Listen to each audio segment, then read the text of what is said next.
सभी को मेरा नमस्कार।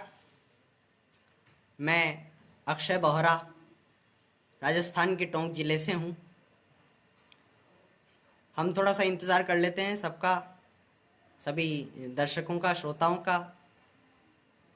जैसा कि आप सब जानते हैं कि मैं आज अपनी कविताएं, स्वरचित कविताएं यहाँ सुनाने के लिए आया हूँ। और कवि प्रदीप पंवार सर का बहुत बहुत शुक्रिया, धन्यवाद कि उन्होंने मेरे जैसे कई उन लोगों के लिए ये मंच तैयार किया। प्रदीप पंवार सर, उन्होंने अपना पेश हमको दिया और टोंक के सितारे कार्यक्रम उन्होंने चलाया, इसलिए उनका बहुत बहुत ये सराहनीय प्रयास है। मैं बहुत बहुत धन्यवाद उनका देता हूँ। तो टाइम वैसे हो रहा है, हम 1 मिनट इंतज़ार और कर लेते हैं। 5:30 बजे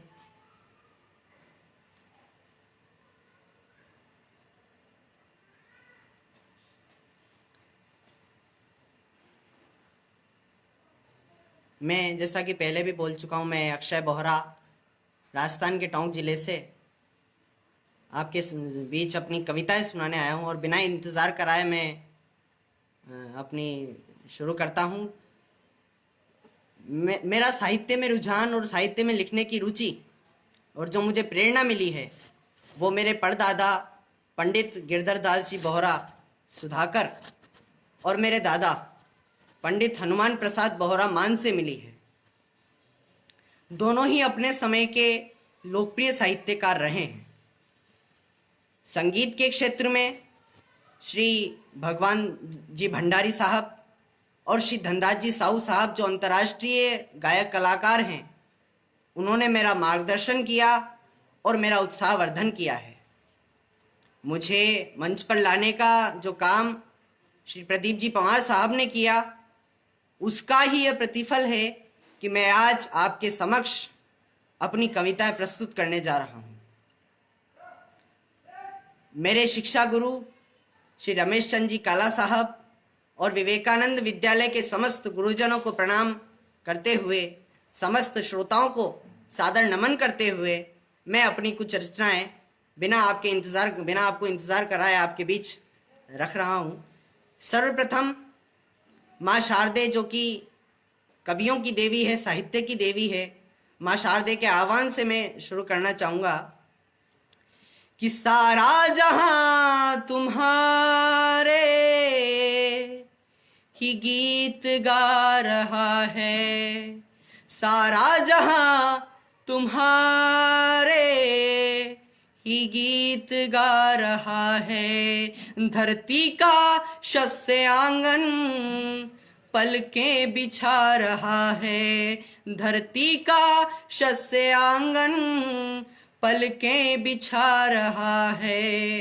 आ जाओ वाणी में भी आसन यहीं लगा लो, देवी सरस्वती माँ बेटा बुला रहा है, देवी सरस्वती माँ बेटा बुला रहा है। माँ शारदे के आह्वान के बाद माँ सरस्वती की ही वंदना मैं आपके बीच रखता हूँ कि नव बसंत उत्सव पर तुमको याद करता हूँ, नव बसंत उत्सव पर तुमको याद करता हूँ।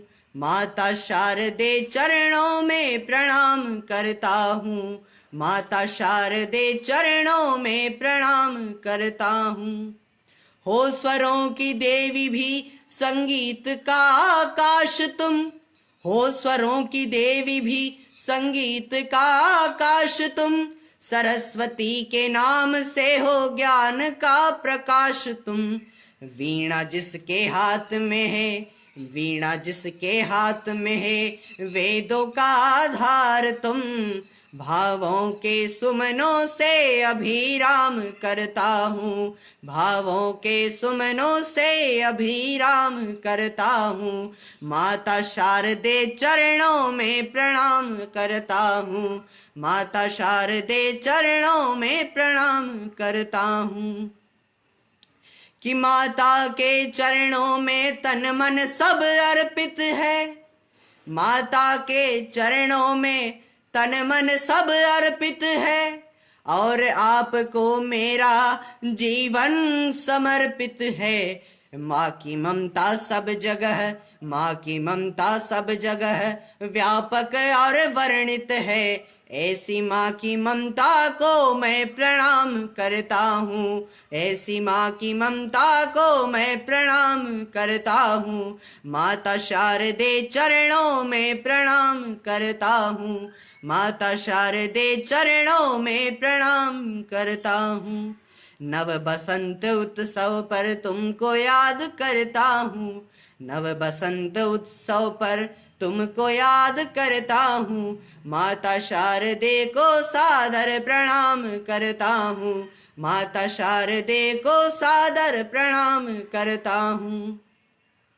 और करुणामय आनन पर तेजस्वी भाल है, करुणामय आनन पर तेजस्वी भाल है। जैसे ज्ञान का सूरज निकल रहा लाल है, चरण रज से होता माँ, चरण रज से होता माँ अभय का कल्याण है, चरण रज से होता माँ अभय का कल्याण है। ऐसी माँ कल्याणी का गुणगान करता हूँ, ऐसी माँ कल्याणी का गुणगान करता हूँ। ऐसी वीणा वादिनी को मैं प्रणाम करता हूँ, माता शारदे चरणों में प्रणाम करता हूँ।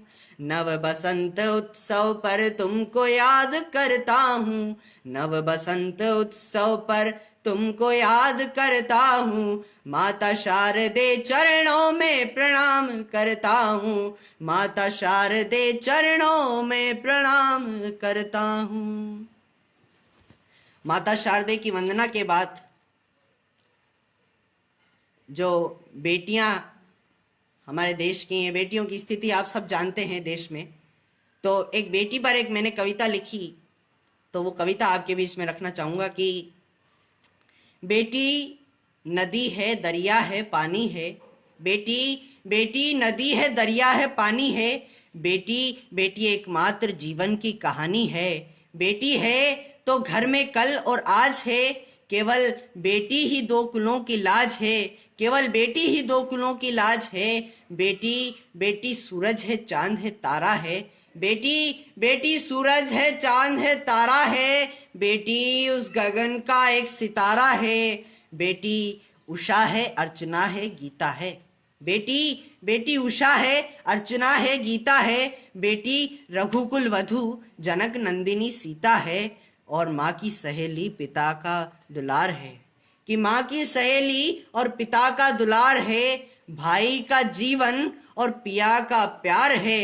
बेटी बेटी दीपक है, रश्मि है, रोशनी है, बेटी दीपक है, रश्मि है, रोशनी है। माँ की चूड़ी बिंदी और ओढ़नी है, माँ की चूड़ी बिंदी और ओढ़नी है, बेटी माँ की चूड़ी बिंदी और ओढ़नी है। होने से बेटी के प्रतिपल राग है, कि होने से बेटी के प्रतिपल राग है, न हो बेटी तो ये जीवन अभाग है। और पिता का उत्साह और माँ का जोश है, कि पिता का उत्साह और माँ का जोश है, बेटी तो उस ईश्वर का प्यारा सा परितोष है। और बेटी की विदाई को लोग कन्यादान कहते हैं, कि बेटी की विदाई को लोग कन्यादान कहते हैं। जाकर उनसे पूछो जो अपना जीवन दान करते हैं, फिर आएगा समझ में क्या होती है बेटियां। कुछ ही हैं ऐसे जो बेटी का दिल से सम्मान करते हैं, कुछ ही हैं ऐसे जो बेटी का दिल से सम्मान करते हैं। और लानत है उन लोगों पर जो नहीं रख सकते बेटियां। अंतिम बंद पढ़ रहा हूं कविता का, ये कन्या भ्रूण हत्या पर समर्पित करता हूं कि लानत है उन लोगों पर, लानत है उन लोगों पर जो नहीं रख सकते बेटियां। बना दो कैदी उन्हें और डाल दो हाथों में बेड़ियां, समझा दो जाकर उनको कि बेटी देश का सम्मान है, बेटी भी एक इंसान है, बेटी ही हिंदुस्तान है, बेटी भी एक इंसान है, बेटी ही हिंदुस्तान है, बेटी भी एक इंसान है, बेटी ही हिंदुस्तान है। मेरी अगली कविता मैं आपके बीच मातृभूमि के उन वीरों के लिए रख रहा हूँ। जैसा कि देश में माहौल चल रहा है, लगातार आक्रमण हमले हो रहे हैं, तो जो जवान हमारे शहीद हो रहे हैं, शहीदों को नमन के साथ मैं अपनी अगली कविता रखता हूँ कि मातृभूमि को जिनका तन मन धन अर्पण है, भारत के वीरों का शत शत अभिनंदन है, भारत के वीरों का शत शत अभिनंदन है। देश के शहीदों ने आन यह निभाई है, युद्ध में कभी गोली पीठ पर न खाई है। सुघड़ सिंघनी के सपूतों ने सीमा पर माँ के दूध की गरिमा कभी न लजाई है, माँ के दूध की गरिमा कभी न लजाई है। ऐसे वीर पुत्रों को जन जन का वंदन है, भारत के वीरों का शत शत अभिनंदन है। करगिल पुलवामा जब शत्रु सेना आई है, दुश्मनों को रण में सदा धूल ही चटाई है। करगिल पुलवामा जब शत्रु सेना आई है, दुश्मनों को रण में सदा धूल ही चटाई है। भारती के आंगन में नमन उन शहीदों को, जिनने तिरंगे की शान प्राण दे बचाई है, जिनने तिरंगे की शान प्राण दे बचाई है। भारत के वीरों का शत शत अभिनंदन है, भारत के वीरों का शत शत अभिनंदन है। भारत के वीरों का अभिनंदन के बाद मैंने 4 पंक्तियां कवियों के वास्तविक परिचय पर लिखी कि कवि का वास्तविक परिचय है क्या। उस पर मैं 4 पंक्तियां समर्पित करता हूं कि अनुगामी जन्मजात तुलसी कबीर के, अनुगामी जन्मजात तुलसी कबीर के, धंधा फकीरी है, फकीर हैं फकीर के, और पलते हैं लोग हम पीड़ा की छाँव में, करते बसेरा हैं दर्दों के गाँव में, करते बसेरा हैं दर्दों के गाँव में, करते बसेरा हैं दर्दों के गाँव में। मेरी अगली कविता क्योंकि सावन का महीना हमारे बीच शुरू हो चुका है, तो मेरी अगली कवि मुझे सावन पर भी सुनाना अति आवश्यक हो गया है, तो मेरी अगली कविता मैं आपके बीच सावन पर रखता हूँ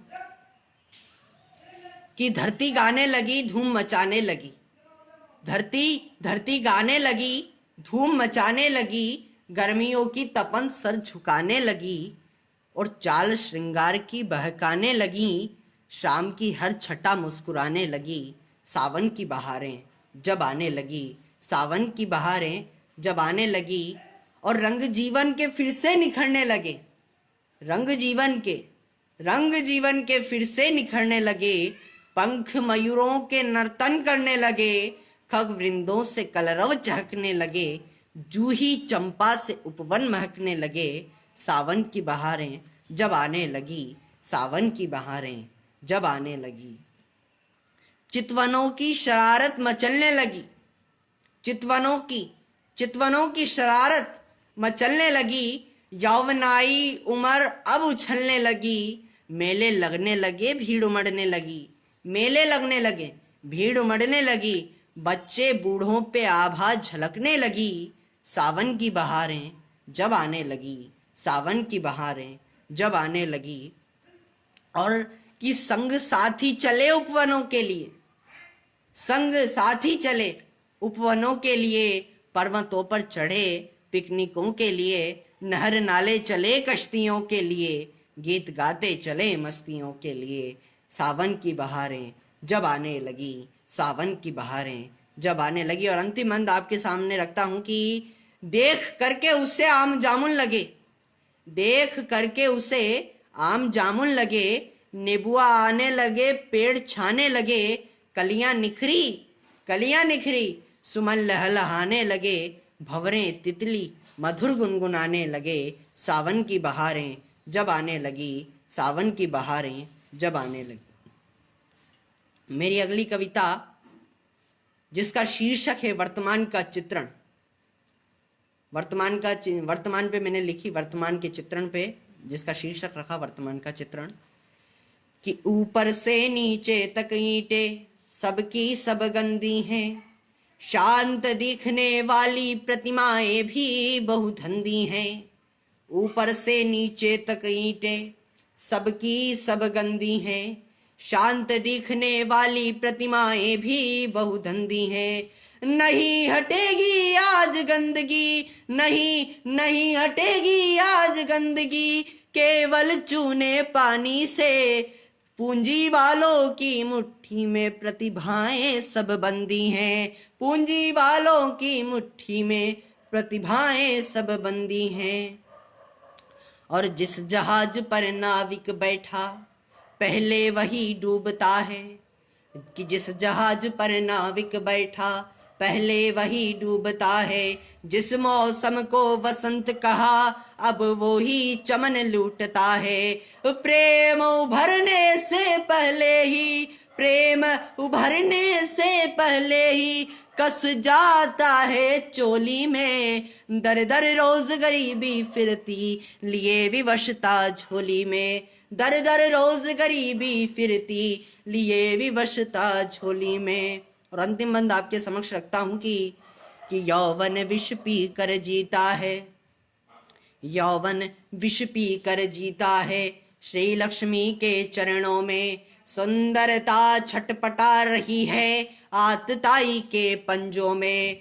बंद कली को फूल बनाते, बंद कली को फूल बनाते, जब दुष्कर्मी दीवाने पीड़ा की आहें दब जाती हैं अपने ही अधरों में। पीड़ा की आहें दब जाती हैं अपने ही अधरों में, हैं अपने ही अधरों में। मेरी अगली कविता, जो मेरे कविता लिखने का उद्देश्य है, वह आपके बीच रखता हूं कि जख्म तो मेरे भी दिल में अनेकों हैं मेरे भाई। जख्म तो मेरे भी दिल में अनेकों हैं मेरे भाई।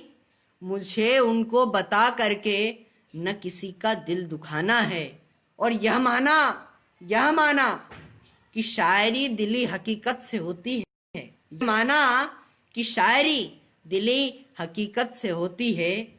कलम का फर्ज पर प्यार की खुशबू फैलाना है। और बड़े गुस्ताख मंजर हैं दुनिया के ज़माने में, बड़े गुस्ताख मंजर हैं, बड़े गुस्ताख मंजर हैं दुनिया के ज़माने में। मेरी कोशिश छुपा उनको अच्छाई बताना है, और उनके बुरे आमाल नज़रअंदाज कर दे दोस्त। उनके बुरे आमाल नज़रअंदाज कर दे दोस्त। बुरा कहने से क्या कोई कभी सुधर पाना है, बुरा कहने से क्या कोई कभी सुधर पाना है। और हर हालात में सबसे हर हालात में सबसे समन्वय ही बिठाना है। यहाँ 2 दिन का मेला है, वापस लौट जाना है। और अंतिम शेर रख रहा हूँ कि यहाँ 2 दिन का मेला है, वापस लौट जाना है। और भीड़ भी विचित्र धरती पर आसमान के सितारों सी, कि भीड़ भी विचित्र धरती पर आसमान के सितारों सी। इनकी झिलमिलाहट में एक दिन गुम हो जाना है, इनकी झिलमिलाहट में एक दिन गुम हो जाना है, इनकी झिलमिलाहट में एक दिन गुम हो जाना है, एक दिन गुम हो जाना है। मेरी अगली कविता जो कविता से ही संबंधित है, जिसका शीर्षक मैंने रखा है कविता कब होती है। आप सुनिए कि वाल्मीकि सी मन में जब करुणा होती है, वाल्मीकि सी मन में जब करुणा होती है, पर दुख देख ज़माने में आंखें रोती है। और देख पराई पीड़ा निजी अनुभव होती है। कविता जब होती है, कविता तब होती है, कविता जब होती है, कविता तब होती है। और अपना मन जब अनायास ही खो जाता है, कि अपना मन जब अनायास ही खो जाता है और किसी का प्रियवर प्रेमी बन जाता है, सब इच्छाएं उसे समर्पित होती है, सब इच्छाएं उसे समर्पित होती है। कविता जब होती है, कविता तब होती है, कविता जब होती है, कविता तब होती है। और अब मैं आपके सामने इसी कविता के कुछ ऐतिहासिक चित्रण पेश कर रहा हूं कि कालिदास सा भोला मन, कालिदास सा भोला जन जब कभी ताड़ ना पाता है, कि कालिदास सा भोला जन जब कभी ताड़ ना पाता है तो देवी माँ के चरणों में जाकर शीश झुकाता है और फिर सब कुछ वह पा जाता है, फिर सब कुछ वो पा जाता है। माता में ममता होती है, कविता जब होती है, कविता तब होती है, कविता जब होती है, कविता तब होती है। और अंतिम बंद आपके बीच रख रहा हूं कविता का, जिसमें भी ऐतिहासिक चित्रण है कि शकुंतला सी कन्या जब पतिगृह को विदाई चाहती है, शकुंतला सी कन्या जब पतिगृह को विदाई चाहती है, कण्व ऋषि संपालकों की भी जब आंखें भर आती है, कण्व ऋषि संपालकों की भी तब आंखें भर आती है। जब भी भावना मिलन से खुश या विरह से व्याकुल होती है, जब भी भावना मिलन से खुश या विरह से व्याकुल होती है, कविता जब होती है, कविता तब होती है, कविता जब होती है, कविता तब होती है। अब आपके बीच कुछ मेरी अतुकांत कविता में रखता हूं। प्रथम अतुकांत कविता में रख रहा हूं जिसका शीर्षक है कब। इसके अंतर्गत ये बताया गया है, मैंने कवि ये पीड़ा रख रहा है कि धरती माता से प्रार्थना कर रहा है कि हे माँ, चारों तरफ अंधकार हो चुका है, प्रकाश धरती पर कब उतरेगा, कि मेरा जलता है माथा। कब शीर्षक है कविता का, मेरा जलता है माथा, मन की शीतलता में आग लग जाती है। मेरा जलता है माथा, मन की शीतलता में आग लग जाती है, हथेलियों से आंखें ढक जाती है, पलकें हो जाती है नम, पलकें हो जाती है नम, पीता रहता हूँ मैं गम। और जब गरीबी की पीठ पर एक कागज का टुकड़ा चाबुक लगा जाता है, जब गरीबी की पीठ पर एक कागज का टुकड़ा चाबुक लगा जाता है, मानवता को धकेल कर आगे वो बढ़ जाता है। इस अनुभूति के अनेक दीप युग युगांतर से जल रहे हैं, इस अनुभूति के अनेक दीप युग युगांतर से जल रहे हैं, पर विस्मय कि निरंतर अंधकार बढ़ रहा है, अंधेरे पल रहे हैं।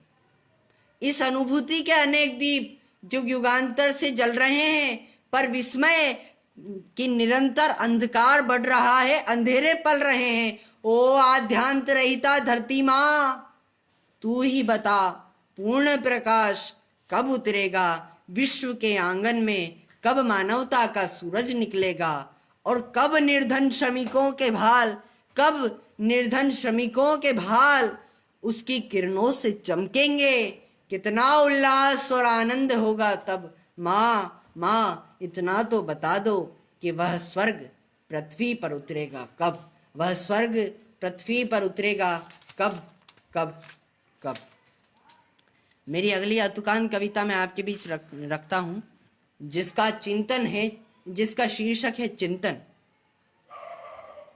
कि समृद्धि की बलवती उत्तेजना, उपलब्धि का सुखद अनुभव उसे घेरे रहते थे। समृद्धि की बलवती उत्तेजना, उपलब्धि का सुखद अनुभव उसे घेरे रहते थे, और घेरे रहते थे विवशताओं में बंधे उच्च संभ्रांत। धन, वैभव, ऐश्वर्य, यौवन सब कुछ था सेवार्पित मात्र संकेत पर। वह खोजता अन्य प्रगति के पथ, उत्तरोत्तर विकास। एक शाम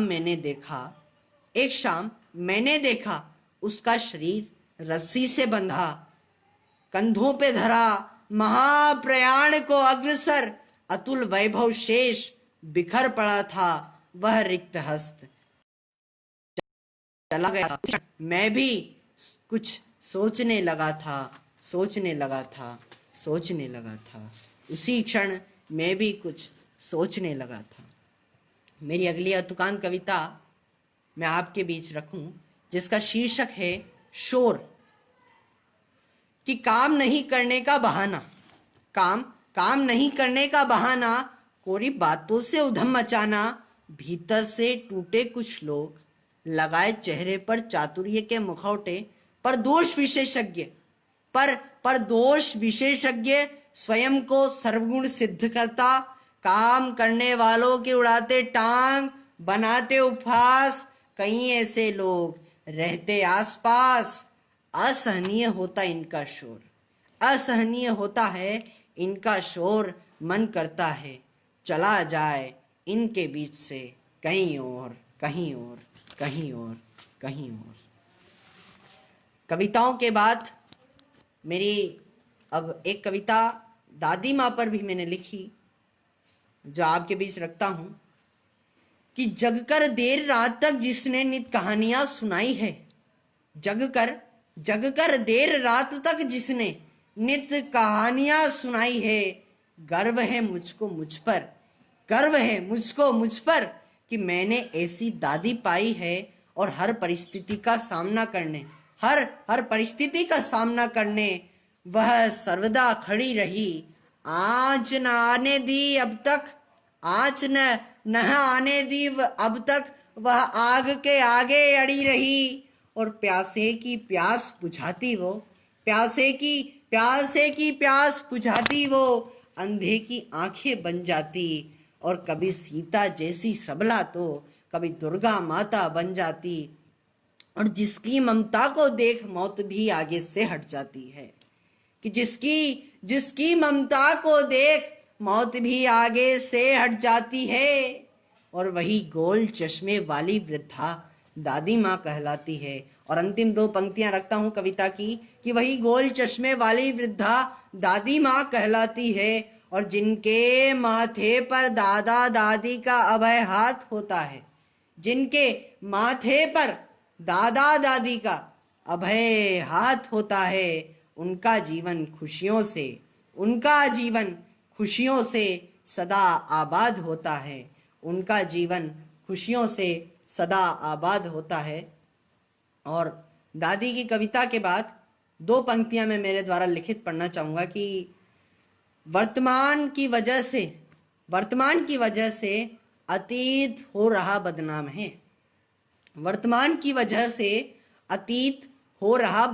है, नामवर होते थे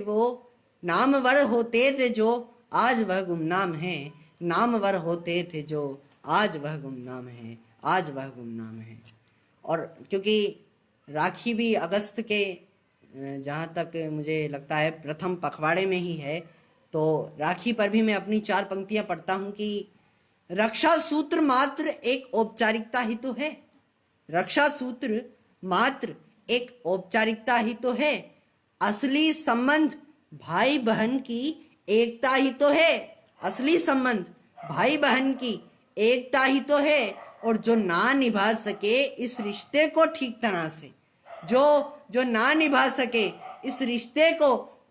तरह से, उसका राखी बंधवाना फिर व्यर्थता ही तो है। और एक और मुक्तक आपके बीच में रखता हूँ। कि खुद की आग में खुद को ही जलना पड़ता है, हंसी अहबाबों की को भी सहना पड़ता है। खुद की आग में खुद को ही जलना पड़ता है, हंसी अहबाबों की को भी सहना पड़ता है। और खुदा का नाम ही दिल को चैन देता है अभय, खुदा का नाम ही दिल को चैन देता है अभय। वक्त के बदलाव पर सब्र करना पड़ता है, वक्त के बदलाव पर सब्र करना पड़ता है, वक्त के बदलाव पर सब्र करना पड़ता है। और अगला मुक्तक आपके बीच रखता हूँ कि